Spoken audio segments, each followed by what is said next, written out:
మన ప్రభువైన యేసుక్రీస్తు నామంలో అనుదిన దైవ కృపా కార్యక్రమం ద్వారా ప్రతిదినము దేవుని మాటలు వింటున్న దేవుని బిడ్డలైన మీ అందరికీ హృదయపూర్వక వందనాలు తెలియపరుస్తూ ఉన్నాం. నిశ్చయంగా ఆయన ఉన్నతమైన కృప మీకు తోడయుండునుగాక. ఆమేన్. మనుషుల యొక్క లక్షణం ఏమిటంటే, మనుషులకు ప్రీతికరమైన పనులు చేసి వాళ్ళను సంతోషపెట్టాలని ప్రయత్నం చేస్తారు. కొన్నిసార్లు మనుషులకు ప్రీతికరమైన మాటలు మాట్లాడతారు, ప్రీతికరమైన కార్యాలు చేస్తారు, చేసి వాళ్ళ ద్వారా కొంత లాభాన్ని కోరుకుంటూ ఉంటారు. కానీ మనుష్యుల నుంచి వచ్చే లాభము గాని, వారి నుంచి వచ్చే ఆశీర్వాదం కానీ అది కొంతకాలమే క్షణభంగురంలో ఉంటుంది. పరిశుద్ధ గ్రంథం సెలవిచ్చే మాట ఏమిటంటే, నీవు దేవునికి ప్రీతికరంగా జీవించాలి అని. Praise the lord. మరి దేవునికి నువ్వు ప్రీతికరంగా జీవిస్తే శాశ్వతమైన ఆశీర్వాదాలు నీ సొంతమవుతాయి. సామెతల గ్రంథం 16వ అధ్యాయం 7వ వాక్యంలో రాయబడిన మాట ఏమిటంటే, ఒకని ప్రవర్తన యెహోవాకు ప్రీతికరమైనప్పుడు అతని శత్రువులను సహా ఆయన మిత్రులుగా చేయును అని. Praise the lord. మనిషి యొక్క జీవన పోరాటంలో కొన్నిసార్లు అనేక మంది శత్రువులుగా మారిపోతారు. ఒక్కొక్కసారి మనిషి యొక్క మాటల ద్వారా కావచ్చు, మనిషి యొక్క ప్రవర్తన ద్వారా కావచ్చు, ఒక మనిషిని అపార్థం చేసుకోవడం వల్లైనా ఎదుటి వ్యక్తులు శత్రువులుగా మారిపోతారు. నీకు ఒక్కొక్కసారి అయిన వారే శత్రువులు అయిపోతారు. కడుపున పుట్టిన బిడ్డలే శత్రువులుగా ఉంటారు. కట్టుకున్న భర్తే శత్రువు అయిపోతాడు.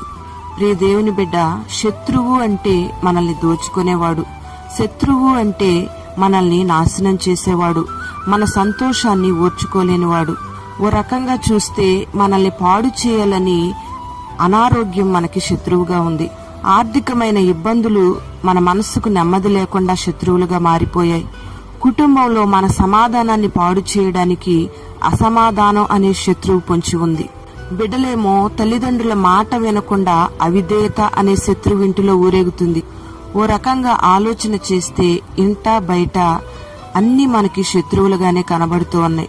ప్రియమైన దేవుని బిడ్డలారా, మనకు కలిగిన శత్రువులన్నీ కూడా మిత్రులుగా మార్చబడాలి అంటే నీ దుఃఖం సంతోషంగా మార్చబడాలన్నా, నీకున్న అసమాధానం సమాధానంగా మార్చబడాలన్నా, నీలో ఉన్న అనారోగ్యం ఆరోగ్యంగా మార్చబడాలన్నా, నీకున్న ఆర్థికమైన ఇబ్బందులు సమృద్ధిని అనుభవించాలన్నా, నీ హృదయానికి నెమ్మది కలగాలన్నా నువ్వు చేయవలసిన పనేమిటంటే, మనుషులకు ప్రీతికరమైన ప్రవర్తన కాదు గాని దేవునికి ప్రీతికరమైన ప్రవర్తన నీలో ఉండాలి. Praise the lord. ఎప్పుడైతే మనిషి యొక్క ప్రవర్తన దేవునికి ప్రీతికరంగా ఉంటుందో అప్పుడే మనిషికున్న శత్రువులందరూ కూడా మిత్రులుగా మార్చబడతారు. ప్రియమైన దేవుని బిడ్డలారా, దేవుని కొరకు దేవునికి ప్రీతికరమైన జీవితం జీవించడానికి, దేవుణ్ణి సంతోషపరచడానికి వెండి బంగారాలను, స్థలాలను, పొలాలను, కొన్ని దాన ధర్మ కార్యాలను దేవుని కొరకు చేస్తారు. మంచిదే. అయితే నువ్వు జీవించే జీవితపు యొక్క ప్రవర్తన చాలా ప్రాముఖ్యమైనది. దేవునికి ప్రీతికరమైన ప్రవర్తన నీలో ఉంటేనే దేవుడు నిన్ను బట్టి సంతోషిస్తాడు. ఆ ప్రీతికరమైన ప్రవర్తనే నీ జీవితానికి గొప్ప ఆశీర్వాదాలను తెచ్చిపెడుతుంది. దేవునికి ఇష్టమైన ప్రవర్తన మన జీవితంలో లేకుండా మనం గొప్ప ఆశీర్వాదాలను పొందుకోవాలంటే దానికన్నా హాస్యాస్పదమైన సంగతి ఇంకొకటి లేదు. పరిశుద్ధ గ్రంథంలో దేవునికి ప్రీతికరమైన ప్రవర్తన ప్రవర్తించిన ఒక రాజు మనకు కనబడతాడు. అబీయ కుమారుడైన ఆసా యోధా ప్రజలకు రాజుగా నియమించబడ్డాడు. ఈ ఆసా రాజు దేవుని దృష్టికి అనుకూలంగా యథార్థంగా నడుచుకున్నాడు. ఈ ఆసా రాజు అన్య దేవతల విగ్రహాలను పడగొట్టాడు. విగ్రహ సంబంధమైన ప్రతిమలన్నిటినీ కూడా పాడు చేశాడు.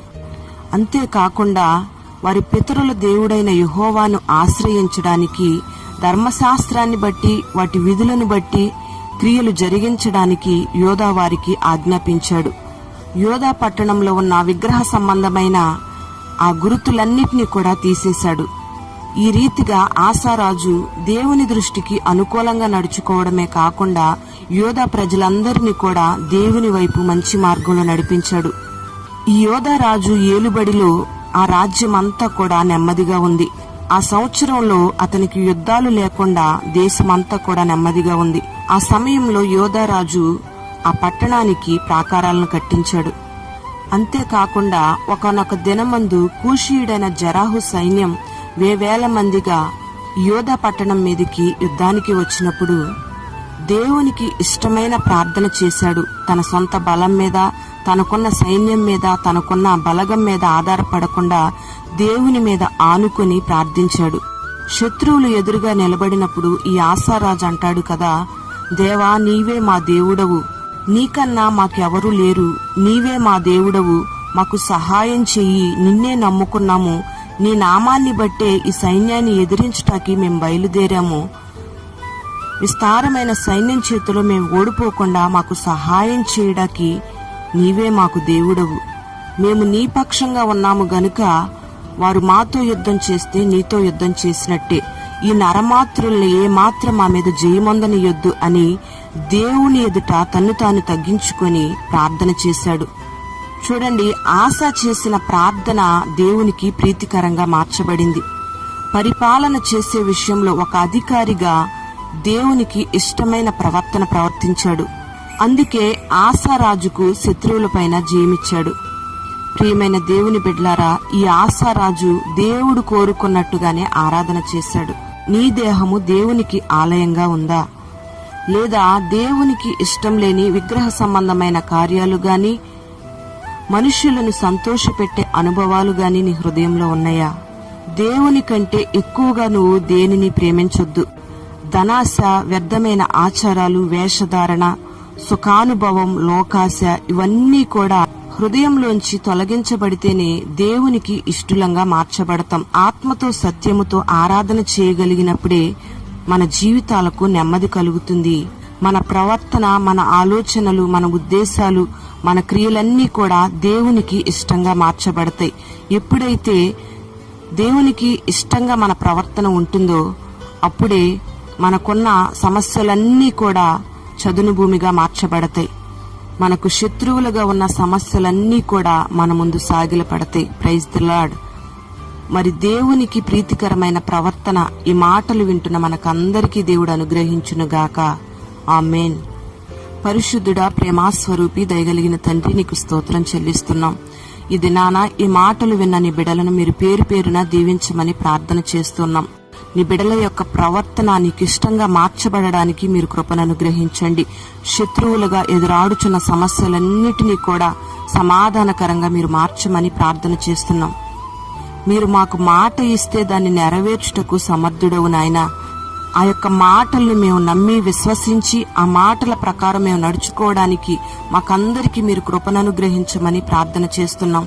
నీకు ప్రీతికరంగా జీవించి సకలమైన శాశ్వతమైన ఆశీర్వాదాలు పొందుకోవడానికి మీరు కృపను అనుగ్రహించండి. ఈ దినం నీ కృపతో నీ బిడ్డలు మీరు నింపి మహిమ పొందుకొనమని యేసు నామములో అడుగుచున్నాము తండ్రి. ఆమేన్.